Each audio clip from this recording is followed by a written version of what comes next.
Kembali lagi kita di pelajaran logika matematika, masih pertemuan selanjutnya ya.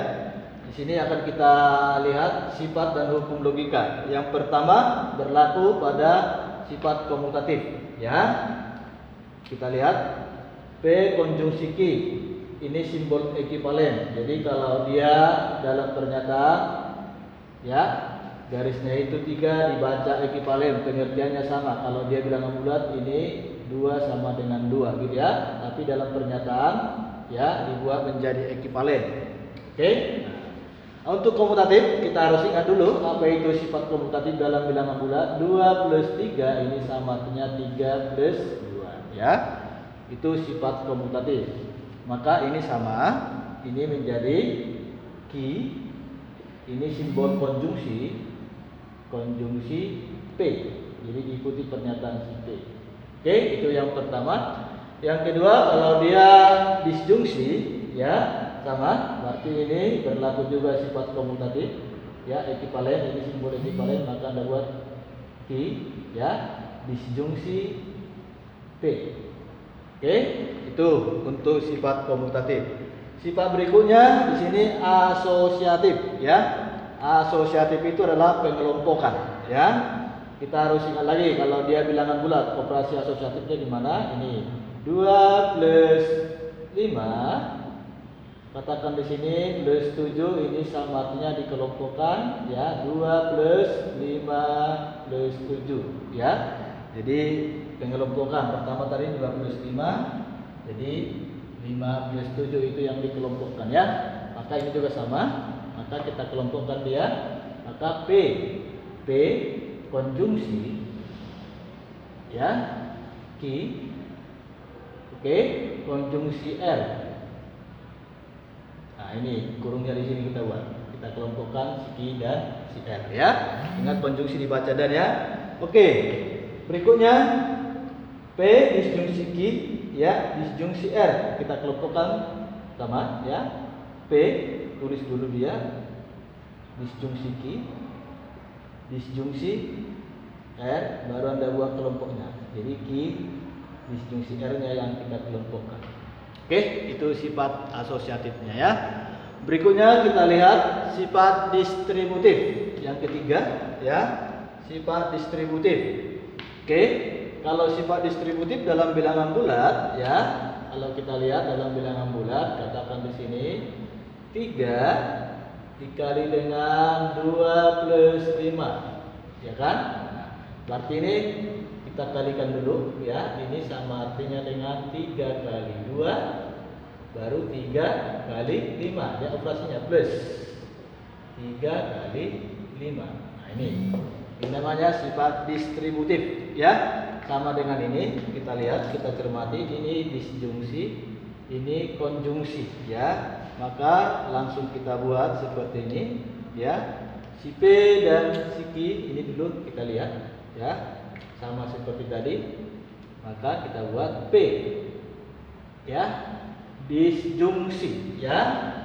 Ini aturannya disjungsi Q, buat kurungnya ya, kon sama seperti ini, plus berarti kon ya. Konjungsi buat lagi ya, P ya, oke, disjungsi R. Oke, itulah sifat distributifnya. Sekarang berikutnya P konjungsi ya, kelompok daripada dikali dengan Q disjungsi R, maka ekivalen dengan ini. Langsung Anda buat bersama P konjungsi Q, kelompokkan dia P konjungsi Q disjungsi, baru lagi buat P konjungsi R. Nah, inilah distributifnya. Oke. Nah, begitu caranya. Sekarang kita lihat yang keempat, absorpsi ya. Ini berlaku untuk pernyataan ya. Kita lihat di sini.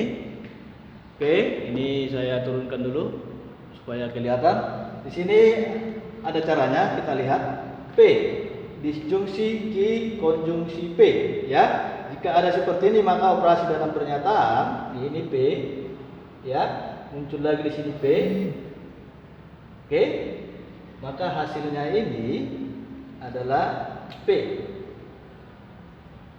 Oke. Nah, itu ya. Ini bisa kita buktikan dengan tabel kebenaran ya. Oke. Nah, ini P konjungsi, ya. Buka kurung Q disjungsi P, ini juga sama ya. Di sini P-nya, di sini konjungsi disjungsi P, ya. Maka hasilnya juga adalah P. Oke, jadi semuanya ini bisa kita buktikan ya dalam tabel kebenaran. Oke, jadi dalam pernyataan itu atau dalam operasi logika, pembuktiannya selalu digunakan dengan tabel kebenaran. Oke, tuh. Nah, berikutnya ya yang perlu kita perhatikan, ini saya geser dulu. Ya, di sini ada namanya aturan atau hukum daripada De Morgan, ya. Jadi dalam operasi pernyataan, ya, atau operasi dalam logika itu ada hukum De Morgan, ya. Ini berlaku pada ya disjungsi dan konjungsi. Oke? Nah, caranya gimana? Kita lihat ya. Karena berlaku dengan sifat distributif tadi, gampangnya seperti ini aja ya. Ini negasi dari P disjungsi Q.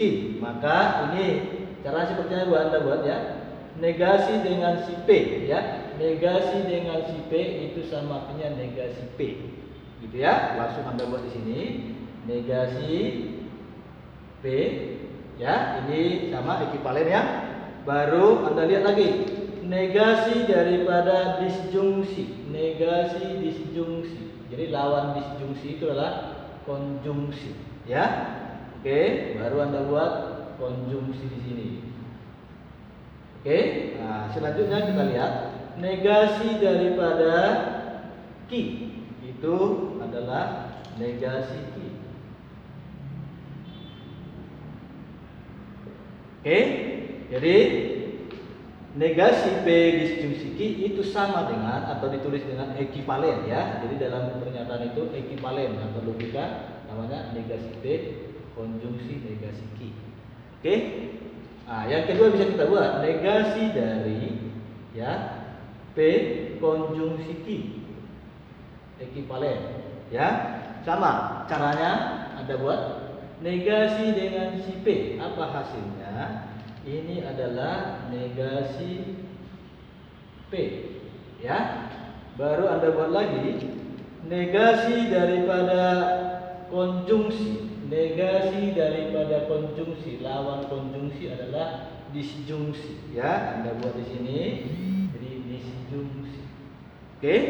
Baru negasi daripada Q, ya. Negasi daripada Q adalah negasi Q. Nah, ini aturan De Morgan. Ya, ini berlaku untuk konjungsi dan disjungsi. Ya, begitu caranya untuk mencari ekivalennya ya. Oke.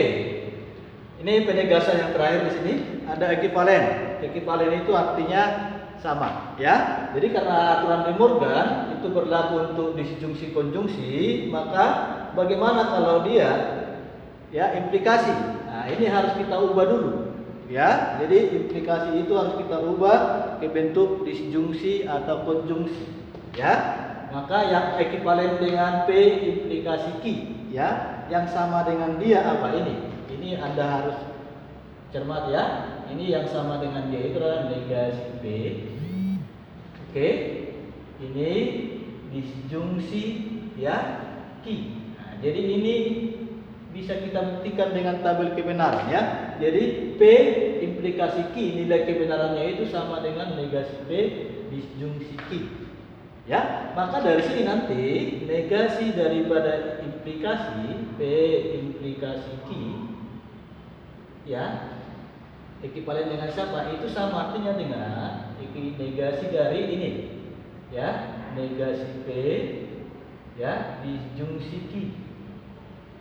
Nah, ini sama dia ya. Jadi De Morgan itu berlaku untuk disjungsi dan konjungsi ya. Aturannya sama seperti tadi ya. Ini kita kalikan aja atau kita buat distributifnya, ya, ini berarti ekivalen dengan negasi-negasi. Jadi kalau negasi P, ya, negasikan lagi, ini artinya jadi P, ya, hilang negasinya. Ini negasi-negasi P jadi P, ya. Baru negasi daripada dis, ya, ini jadi, ya, atau jadi dan. Negasi daripada siki, ya, ini menjadi negasi ki. Nah, ini, ya. Maka kalau tanya, ya, negasi daripada implikasi itu apa? Ini jawabannya. Ya, P konjungsi negasi ki.